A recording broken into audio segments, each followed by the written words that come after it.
Welcome back, ladies and gentlemen, to the 2014 Bridgewater's Finest Movie Awards in conjunction with the Resident Movie Lover blog at residentmovielover.blogspot.ca, as well as with Library Chess Productions and MediaDetour.com.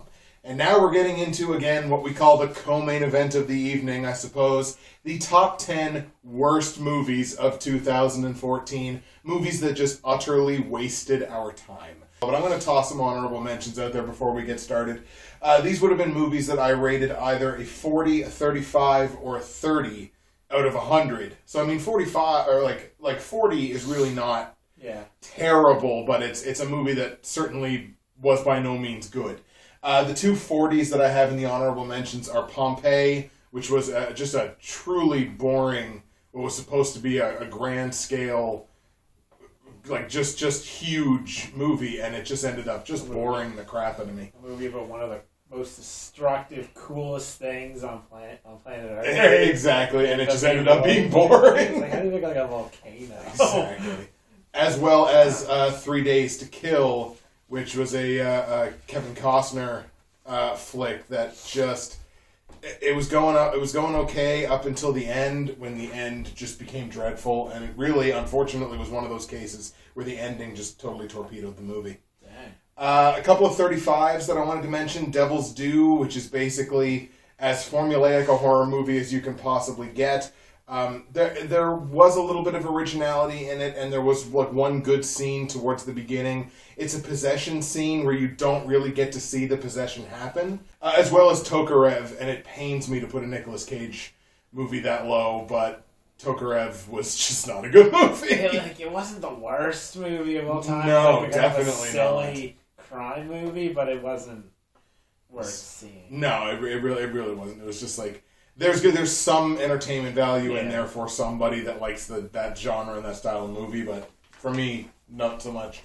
And there was a rating of 30 out of 100, which is where my top 10 starts, but I ultimately I didn't have the heart to put this one in the top 10 worst, and that was A Haunted House 2.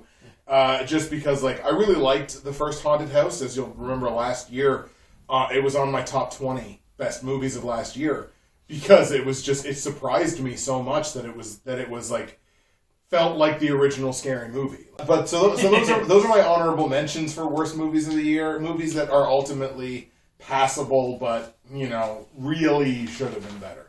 So you don't really have any honorable mentions to toss on the list like that? Because I could have, right? But I'm pretty sure they were 40s, and like I said, a 40, 45 is I don't recommend it, but I don't hate it. Right. And Tokarev would have been on there just off the top of my head.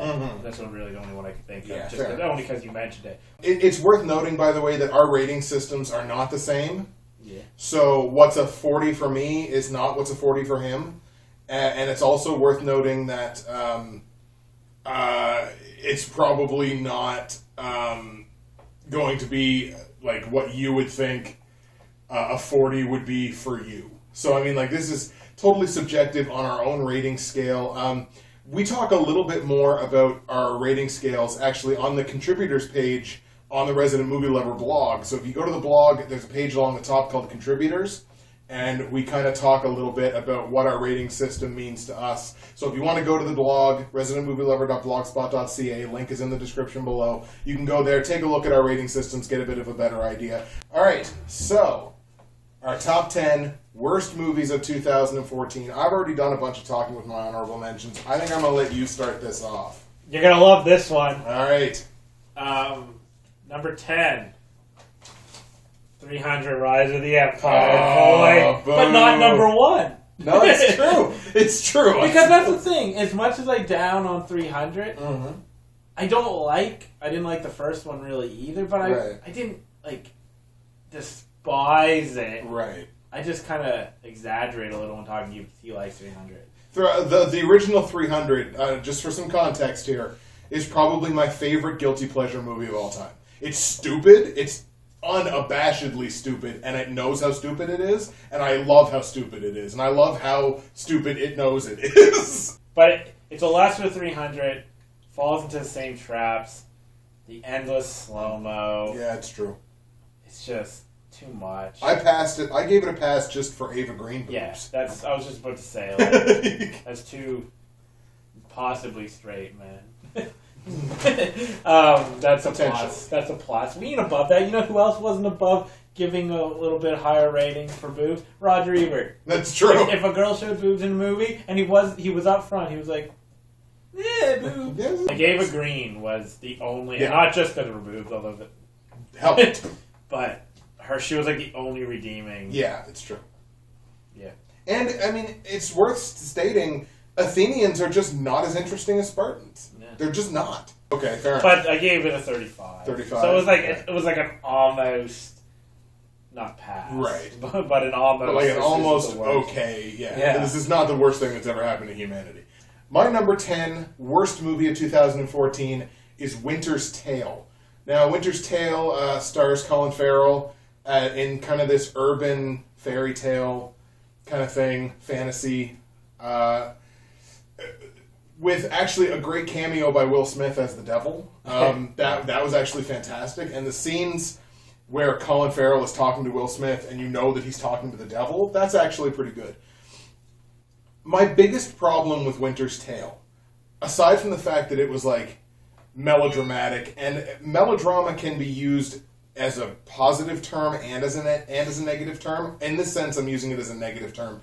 Not only was it really melodramatic, which I can usually handle, but like at the beginning of the movie, you're just dropped into this fantasy version of New York, and you're just asked to go with it. Like, here, it's a fantasy New York, go. In my opinion, anyways, good fantasy sets up its world first. All this movie does is it goes, yeah, it's modern day New York, and there's magic, go. And it's just like, it's lazy, is what it was. And again, on top of that, extremely melodramatic. The performances honestly weren't that great. I'm not a huge Colin Farrell fan to begin with. At a rating of 30 out of 100, Winter's Tale is my number 10 worst movie of 2014. You may see me looking at my phone through this video, but I'm not texting or ignoring you. I'm actually looking up what I thought of movies. Yeah, no. I totally buy that. Matter of fact, I got my computer right here, and yeah, no, there's definitely a reason that's there. We see so many movies in the run of a year. Sometimes we just plumb forget what a movie was about. We just know that we hate it. Bad. That was the review where I started off like, I mean, what a piece of arse or something. Yeah. That's how I started my review was like, what a piece of arse, exactly. and it is. I mean, it just was. It was boring. Yeah. Casting was off. Like, the casting was all wrong. They tried to be all poetic, but it just wasn't. It was just a fail. My number 9, The Great Bad Words. Oh, jeez. Just... You know, and the weird thing is, like, the premise of, like, this, like, old guy going to a spelling bee and fucking over kids could be decent black comedy. Like, really dark. But it's just kind of... I don't know how to say this. It's just mean-spirited. Yeah. Like, to the point of not being funny. Like, there's certainly some comedy that's kind of mean-spirited, but it's funny. Oh, yeah. Bad Words did not accomplish that. Bad Words was just like... No. Wow, like, no, this isn't funny. Jason Bateman, right? Yeah. Yeah. And I don't even know what else to say about it. It's just it tried for mean-spirited comedy and it just didn't work. And I like Jason Bateman. Yeah, me too. A comedy that just isn't funny, that's like the worst. Yeah, it's usually a great way to end up on like worst movies of the year is be a comedy that's not funny. Yeah. So you got nothing else to fall back on if that's I what gave you one thing to do. What did you rate Bad Words? 35. Because I like Jason Bateman. Fair enough. All right, my number 9 worst movie of 2014 is Barefoot. Barefoot is this story of a guy who is like as stereotypical a guy as you can possibly have. I like to call him Bad Boy X because it's just the bad boy archetype. Like, he drinks, he smokes, and he womanizes. And he's a jackass, and that's it. Bad Boy X meets Good Girl Y. And lo and behold, Good Girl Y helps Bad Boy X become Good Boy Z. Can you believe it? This has never happened before in the history of cinema. Shut the front door. I know. Shut the front door. Shut the fuck up is more like it. Like this. This movie was the movie was bad. Not even just like, not only the fact that it plays on like the worst, stupidest trope maybe that exists. It's like all a bad boy needs is a good girl to become a good boy, and vice versa. Probably doesn't even happen that often. No, it's true. The movie is trying to make Bad Boy X seem like a redeemable black sheep. Like, oh, okay, well, he's just misunderstood, but he's not misunderstood. He's a cockbag. Like, he's not misunderstood. I understood him perfectly, and he was a douche. He's the Winter's Tale of men. Yes, there you go. He's exactly. At a rating of 30 out of 100, Barefoot is my number 9 worst movie of 2014. Never heard of it, honestly. I mean, it might have been in passing on certain websites I go on, but it didn't stick out enough for me to even... No, I think it's a remake of a 2012 movie, and I think it's Slavic, so I think it was like Swedish or Norwegian or Finnish or something like that. And apparently that movie is good. Criticker, the website that we use, thinks that I would give that movie like an 80. Yeah. And then when I looked at this one, I was like, wow, I think I'm going to give this like the remake a 34. Wow. And I gave it less than that. My number 8. Number 8? Number 8. Miss Meadows. Let me set the scene. All right. You ever imagine what it would be like if Mary Poppins was a vigilante? Because I haven't ever imagined or pictured that or wondered. No? No. But the makers of this movie did. Okay. And then when I kind of thought about it, after it's been brought to my attention that this is what this movie's about, I thought, could that be good? Right. No. They tried. Because Katie Holmes plays this, I think elementary school teacher. Yeah. Deals with kids all day, but then, she is a vigilante at night, or even during the day, because sometimes she'll straight up shoot people in the middle of the day. And by they even, to the point, they reference Mary Poppins in the movie. I think it was the cops talking about her. It was like Mary Poppins, but it was like... But psychotic? It just didn't work. There's certain things that shouldn't go together. Right. And I think this might... And I don't have to say this. Because, a good filmmaker can make mostly anything work, I think. Right. Depending. I've seen some weird movies that work. This was not one of them. But then I don't know if, I don't know. I don't think it could. That's probably the worst insult I could give it. Is I don't know if there's a way to film this that it works. It's like, this didn't work for sure, and more so, I don't think it can. Yeah. What did you rank that? 35. My number 8 worst movie of 2014 is The Other Woman.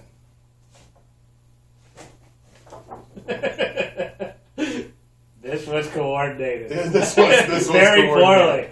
Now, Kate Upton, damn, but she can't act. Nicki Minaj is also in this movie. She can't act. Big surprise. Cameron Diaz is in this movie. She can act, and she still brings the sexy when she wants to. Leslie Mann is interesting in parts, and then in some parts she's just tremendously annoying. And you're very fond of saying you try to judge movies based on what they're trying to do. Sort of, yes. So I tried to judge The Other Woman based on what the movie was trying to do. And what I extrapolated what the movie was trying to do is it was supposed to be a laugh-heavy romantic comedy that explores a certain aspect of infidelity and was kind of a like, sister kind of connection, all kind of against this guy who is supposed to be a scumbag. I'm not saying the guy wasn't a scumbag, but, like, for what was supposed to be a laugh-heavy romantic comedy, I was waiting for it to get funny.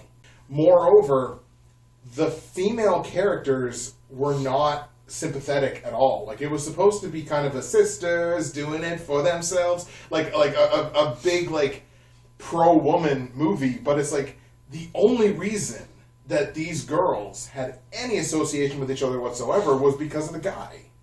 And once the guy got his comeuppance, they weren't friends anymore. So it was like they didn't bond over the experience. They're just like, well, okay, we basically bonded together because of this common enemy, and now that the enemy's not there anymore, now we're just fucking off. So trying to judge the movie on what it was trying to do, I kind of went into it thinking it was going to be garbage, and at the end of the movie I was like, pretty much nailed it. Pretty much this ended up being formulaic and just a horrible movie. So at a rating of 25 out of 100, dang, The Other Woman is my number 8 worst movie of 2014. My number 7. This kind of pains me. I actually feel bad. This is like the only one in this list that I feel legit bad. It's not even that it's the worst movie of the year. The Angry Video Game Nerd, the movie. Yeah. Because I like AVGN. I dig him. Like, I don't like when he goes on these, like, massive tirades of, like, donkey fucking shit. Like, I don't find that funny. Right. That exactly. aspect of him funny. It's a little played out. But when he's sitting there reviewing a game, even though I know it's all scripted, and he's shitting on games because that's, like, his gimmick. Yeah. He's funny. So I thought, oh, cool, he got to make a movie. Because I know he's a big film buff, probably maybe even more so than game, because he's, like, on his website he says he's been making films, like, his whole life. And it doesn't work. Just doesn't really do much. It doesn't work until the end. Because the movie's about E.T., the game. Yeah. And, like, right at the end, because the whole premise is, like, he hasn't reviewed E.T., why not? It's a great premise. It's a great premise for him. Like, it totally works for him. And there are moments of humor scattered throughout that are okay. But then, like, by the end, he's finally like, I'm going to review E.T. And then, like, I think as the credits are rolling, you get to see the clip of the game playing it, and he's there reviewing in his classic Angry Video Game Nerd style, and that's the best part of the movie. I'm not down in his, like, videos. Not that I've watched any of his reviews in a while, but not down in any of that. I'm happy that he's got to make this film. Yeah. He's clearly a movie buff, but it's mostly sucked. Yeah. That's painful to say, because I legit feel bad. Not that he cares what I think. No. So that was a 25? 30, I think. Oh, it was still a 30? Okay. Yeah, because the E.T. part. Because it was funny once he reviewed E.T. and stuff. Like, I thought, that's all I wanted. Yeah. My number 7 worst movie of 2014 is Endless Love. Now, Endless Love is a romantic drama, I suppose, and unfortunately falls into that same kind of category as Barefoot, where it's just like, you know, poor boy and rich girl fall in love in Awkward Stares, the movie. Like, most of the movie is just the two main characters, like, just exchanging these long, awkward, like, romantic. And the problem with it is, like, there's talent in this movie. Gabriella Wilde is, like, a developing young actress, and she could be better in this. Reese Wakefield, who played Polite Leader in The Purge, like, he's talented. Like, the dude's got talent. Totally wasted here. Alex Pettyfer he's not a great actor, but he has a name in Hollywood, and he's just kind of wasted here as well. Like, you've seen and heard this story a million times. A poor boy and rich girl fall in love. So, at a rating of 25 out of 100, Endless Love, it couldn't end quick enough for me. It's the number 7 worst movie of 2014. Number 6 is Winter's Tale at 30. Nice. We've said everything about that. Yeah. Garbage. Both our 6s are going to be quick then, because my number 6 is Bad Words. All right. Just to add a little bit, is there anything else you wanted to add on Winter's Tale? I pretty much said. Pretty much. Yeah. All right. One thing I wanted to add about Bad Words is, like, I understand that Bad Words is supposed to be like a dark comedy, and sometimes even just a straight comedy. But like, I don't demand perfect logic from comedy movies. Like, comedy movies don't always have to make sense. But like, and I don't demand believability. But I look at the character that Jason Bateman plays, and fuck you, Jason Bateman, for putting your name on this. Like, I look at this character, like, I don't believe that anybody would fuck this guy, no matter how messed up they are, because like, the girl fucks him in the movie. So like, I don't believe anybody would ever fuck this guy, and B, I don't believe anyone anywhere would have any sympathy for this supposed genius who is now held a grudge for 30 years and is now deciding to take it out on kids that basically had nothing to do with, it's just like... That's kind of like the mean-spirited, yeah, not exactly. funny. There's probably a good movie to be made there, or at least a much better movie than this. So, number 6, I rated it 25 out of 100, is Bad Words. My number 5 is The Captive. It was made by your boy, Adam McGoyan. Oh, Adam McGoyan. No one reacts in a believable way. Like, I remember this one. The cop, one of the cops was just like right from the beginning. It's just like I understand people are human, and and even cops have their like mentality of like, I think this guy's guilty, but they don't act on that as much without the proper evidence. Well, they're not supposed to. And nobody was believable in this movie, right? And the drama didn't really work. Reynolds was okay in it, because Reynolds is generally good in those things. He used to get hated on, but I think Reynolds is a great actor. The setting, because it takes place in like dark, snowy Canada, and dark, snowy Canada is depressing. Like at its worst, because it's snow. We could have literally pointed the camera outside today. Yeah. It's here's dark, and it's like Canada. Major snowfall in this movie, and that's a great setting. Yeah. For something like this, and I was like mildly excited for it because I thought that trailer looked good. Like, I remember fine. The one that it is now. But yeah, I don't know. Going's just not. He just doesn't do it for me. Kind of hit and miss. Yeah, he's very hit and miss, but I don't think he's made anything where I've been like, this is awesome. Yeah, fair enough. I guess I just don't dig him. I guess. What did you give that for a rating? 25. 25. Fair enough. My number 5 worst movie of 2014, and it's actually one that we'll have, I think, a little bit of disagreement on, is Vampire Academy, which was a movie that you sort of liked, and I couldn't get over how shitty the dialogue is in this movie. Like, I hate it like poison. It helped staring at Zoe Deutsch for 100 minutes. Made it very easy. Oh my god! But it didn't help to get over the fact that I just. Like, some people called the movie, or the character specifically, subversive, and That's what I was thinking. Was it? Like, I don't know that I buy that, or like, if not subversive, maybe like self-aware, but self-aware for the sake of being self-aware. But I couldn't get over the bad fucking dialogue and the plot points that are just brought up and then just completely abandoned. I don't know. It was painful. It was one of those movies that was painful for me to sit through and watch. So, at a rating of 20 out of 100, Vampire Academy is my number 5 worst movie of 2014. I didn't rate it highly, so nobody thinks. Yeah, no, you're just like, I love this movie, and I'm going to go to war with it. I do think it's a little subversive. A little. I don't think it's like the most subversive thing. This clever commentary on vampire movies, but no. But it helps that there's eye candy. Mm-hmm. It is a little subversive.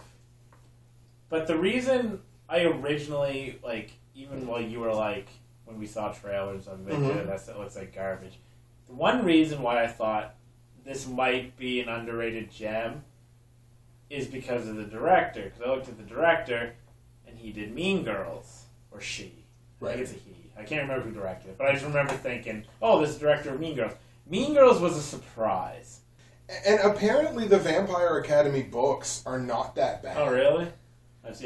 Like, I guess if you're a teen girl, you'll enjoy them. So, if you're a teen girl watching our videos, go buy the first Vampire Academy book. I believe the author is Rochelle Mead. My number 4. Number 4. Geez, we're getting into the big ones now. Let's do it. A Million Ways to Die in the West. Rated out of 25. Seth MacFarlane. Let's talk about this guy. Let's talk about this guy. Seth MacFarlane. Family Guy can be very funny. Yes. And Family Guy can be very shitty. Yes. That sums up Seth MacFarlane. Absolutely. And everyone has badness in them, don't get me wrong. Like, the greatest writers or whatever have probably, in a long enough career, you will probably write some shit. Yeah. Whatever. He's so wildly inconsistent, though. Ted, very funny. Oh, Ted is awesome. Very funny. Unfortunately, this movie went to the bad part of Seth MacFarlane. Yeah, exactly. It also helps that he's just not a good leading man. No, that's true. He's just not. I watched the movie, and I think I gave it like a 70 or something. Ugh. Which on my scale is just like, it did its job. Yeah. Which is all that means to me. But, because I can't say I didn't laugh. Because I did laugh once or twice. But, like, that's it. I think my favorite part of the movie was Gilbert Gottfried as Abraham Lincoln. Spoilers. Ted managed to be funny, even though I just wanted to go see Batman. Because it came out around the same time as The Dark Knight Rises. Nice. And I had seen The Dark Knight Rises, and on my way to the theater with my brother and like one or two of his friends, we were talking about Batman. And I thought, maybe we should go see Batman again. Yeah. I'm like, no, let's go see Ted. And so I'm sitting there going, I could be watching Batman. But it was still very funny, and I came out of it going, you know what? I mean, I'd still rather see Batman. Right. This was not it. This was god-awful. Like, and you gave it a 25? 20, I think, didn't I? Or 25? No, I gave it 25. I could probably knock it down to a 20. Probably knock it down to a 20. Now that I've, like shat on it, I feel like, yeah, okay. My number 4 worst movie of 2014 is actually a 2013 cheater. And it is a movie called Raze. Raze. You should have stayed in 2013. Exactly. You should have stayed there. You would have made my list that year, too. Raze is a supposed horror movie that is not really scary in much of any way. It's a horror movie about these women who get trapped by rich people, basically, and made to fight each other to the death for their amusement. But if this is what passes for female empowerment, then that movement's got got trouble. Like, if that's what passes for female empowerment, because it's a movie with no script. It's recklessly, needlessly violent, and usually that doesn't bother me. But when it's stupid, when it doesn't have a point beneath it, and this movie is more plastic than Katy Perry and Jessie J and any other pop diva combined. It's the most hollow, probably the most hollow thing I saw all year. Yeah. Because it was trying to have a purpose behind it being, done in the way that it was, and it just ended up being garbage. Every character is ridiculously stupid. And I don't think they were intended to be stupid characters. I think they were intended to be characters that you actually took seriously, and you took the situation seriously.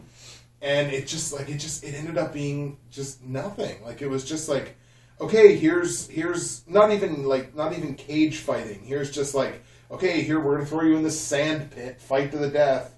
And it's not done in any interesting or worthwhile way. So, with a rating of 20 out of 100, Raze is my number 4 worst movie of 2014.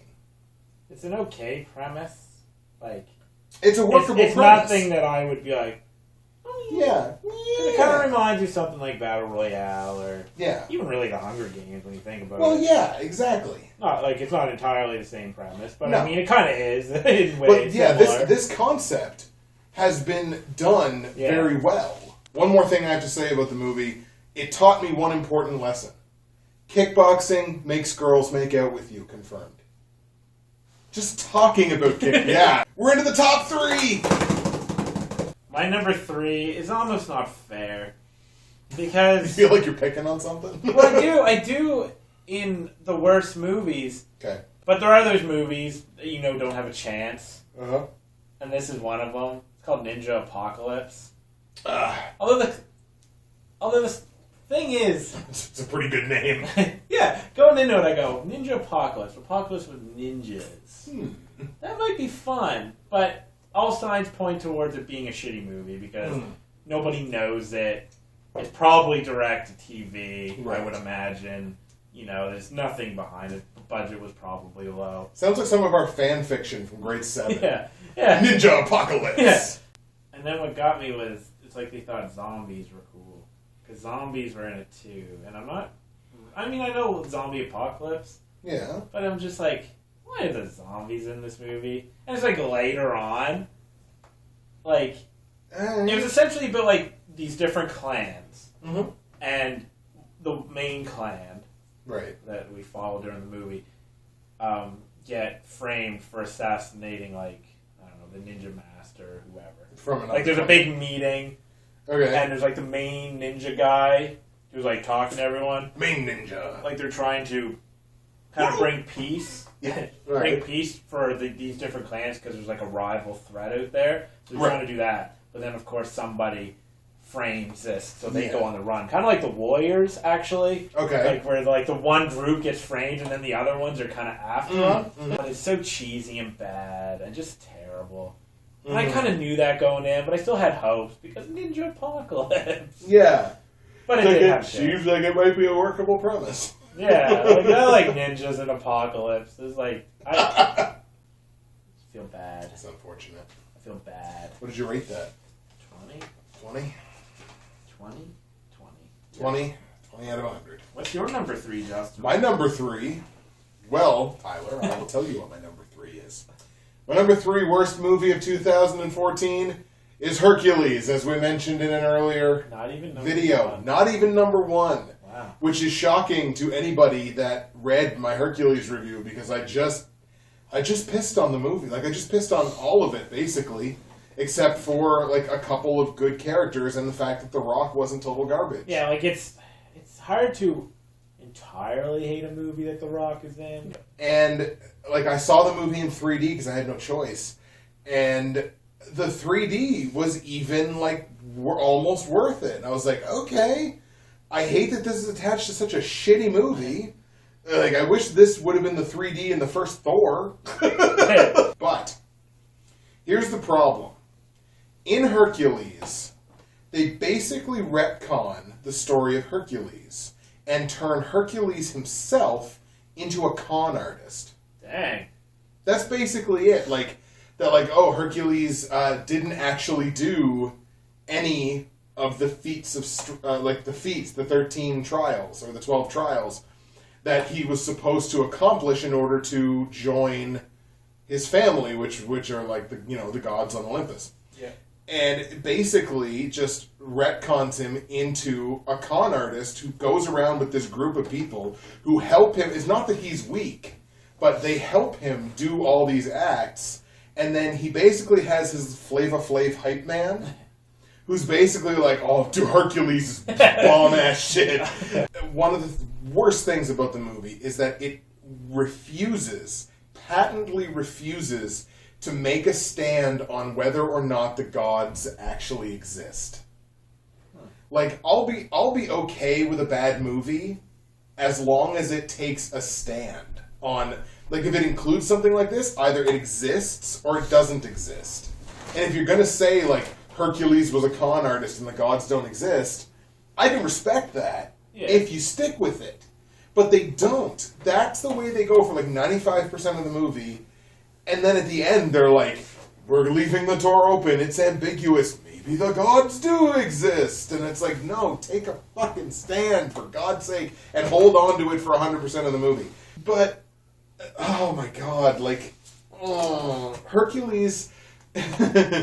Hercules was the worst in-theater viewing experience that I've had since Vampires Suck in in 2010. This was the movie this year that probably most hurt my feelings by how bad it was.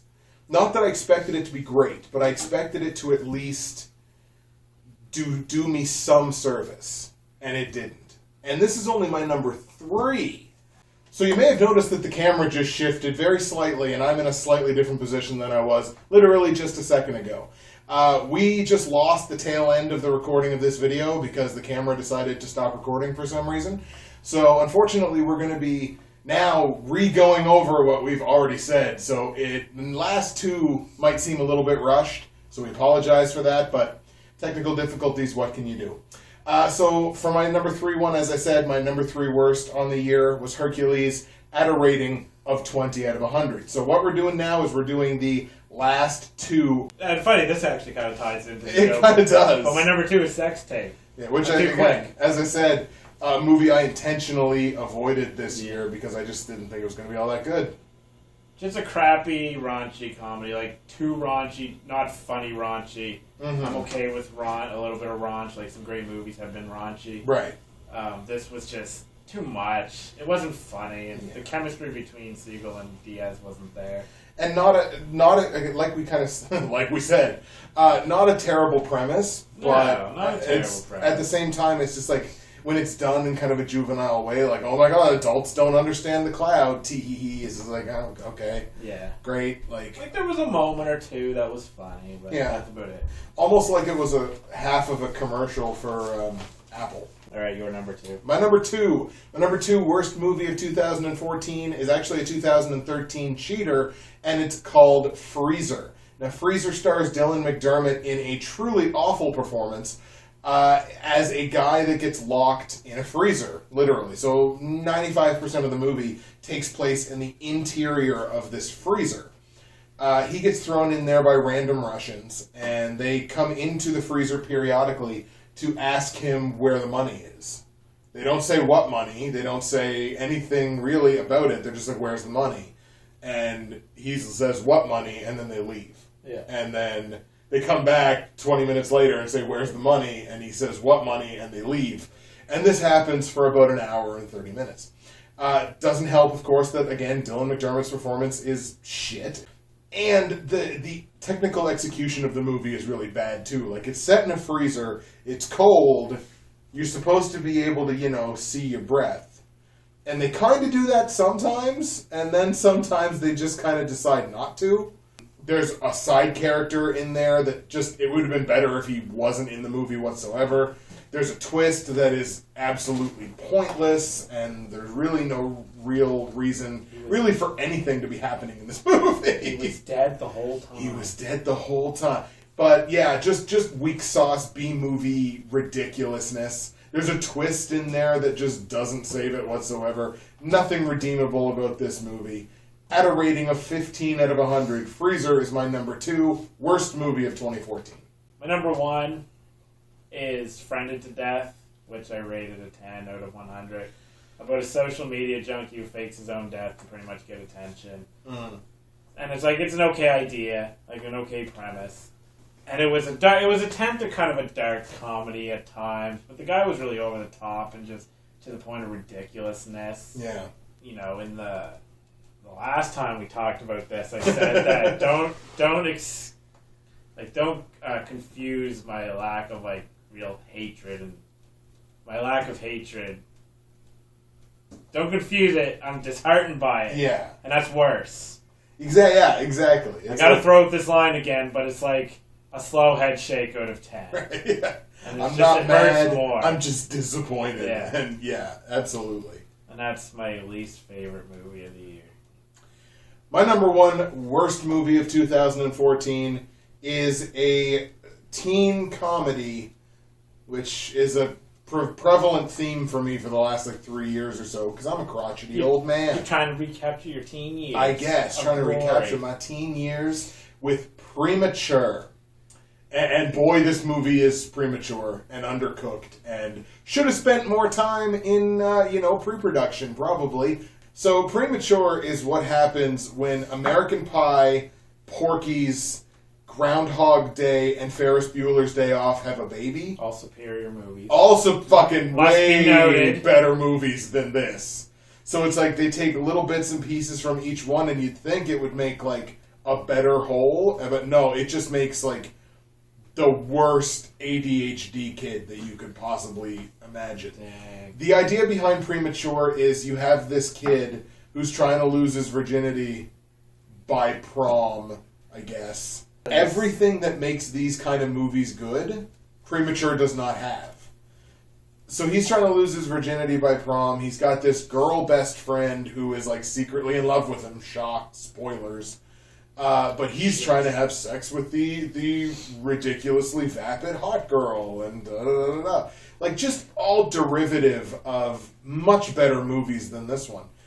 But here's the twist. Every time he orgasms, the day starts over again. So that's where Groundhog Day comes into it. And where in Edge of Tomorrow that made things more interesting, here it only makes the movie more derivative, more repetitive, more stupid, and it's not the worst premise I've ever heard in a movie. Like, this movie has a better premise than, say, Raze does. But, like, it's just so derivative of much better movies, and it doesn't try to do anything different. Bonus 5 points for masturbating to get out of trouble, because that's a great concept. He's being chased by these bullies, and he's just furiously masturbating in this locked classroom so that the day will start over so he doesn't get his ass kicked. So 5 bonus points for that. And again, this has the dubious distinction of when I was giving it a rating, I started my rating at 0 because of the first 2 minutes of this movie was just, first 2 minutes.